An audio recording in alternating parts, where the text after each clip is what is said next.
उनमें बहसबाजी चली रही थी कि इतने में शांति देवी का बड़ा बेटा विवान ऑफिस जाने के लिए तैयार होकर नीचे आया।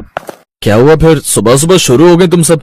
मैं तो बस घर का हिसाब बता रही थी जी। तुम्हारी माँ और बहन को मेरी हर बात बुरी लगती है।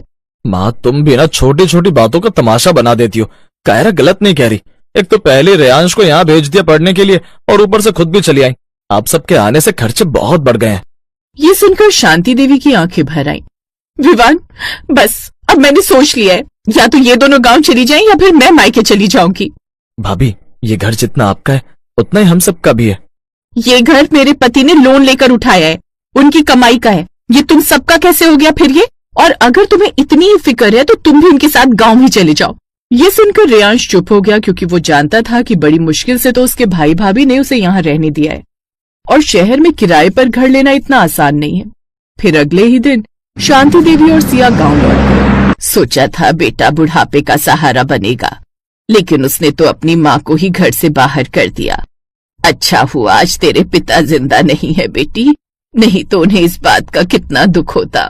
माँ छोड़ो ये सब, वैसे भी उस 4 दीवारी घर और घुटन वाले शहर में रखा ही क्या था। यहाँ देखो अपने गांव में कितनी खुली ताजी हवा और सब कुछ कितना शांत है। चलो अब तुम आंगन में बैठ जाओ, मैं तब तक इस घर की सफाई कर लेती हूँ। कई महीनों से बंद रहने के कारण कितनी धूल मिट्टी हो गई है इसमें। शांति देवी एक कोने में बैठ गईं। उनकी दीवारों का रंग उतर चुका था, पूरे घर में धूल मिट्टी थी, आंगन में घास उगाई थी। सिया ने झट से झाड़ू उठाया और साफ सफाई में लग गई। उस रात पड़ोसन ने उन्हें खाना दे दिया, जिसे खाकर वो दोनों सो गईं। ऐसे ही कुछ दिन बीत गए। शांति देवी के पास थोड़े बहुत पैसे जमा थे, जिससे उसने पहले घर में राशन पानी भरवा लिया। बेटी, ये पैसे तो कुछ दिन में खत्म हो जाएंगे, फिर हम क्या करेंगे? हमें कुछ न कुछ काम करना होगा।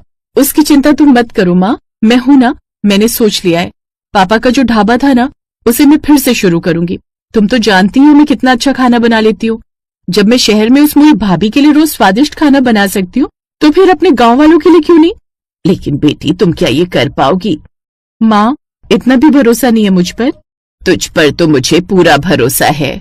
मेरे पास जो थोड़े पैसे हैं उसे मैं तेरे काम में लगा दूंगी, तू बस अपना काम शुरू कर। माँ का साथ मिलने पर अब सिया ने अपने पापा के बनाए हुए बड़े से कच्चे मिट्टी के ढाबे के काम को फिर से शुरू कर दिया और अब उसमें खाना बनाना शुरू कर दिया।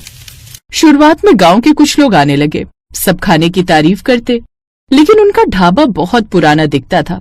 उसमें न कोई सजावट, न अच्छी कुर्सियां, इसलिए बाहर से आने वाले लोग रुकते ही नहीं थे। सिया हर शाम ढाबे के बाहर बैठकर गुजरती गाड़ियों को देखती रहती। काश लोग एक बार अंदर आकर खाना खा लेते।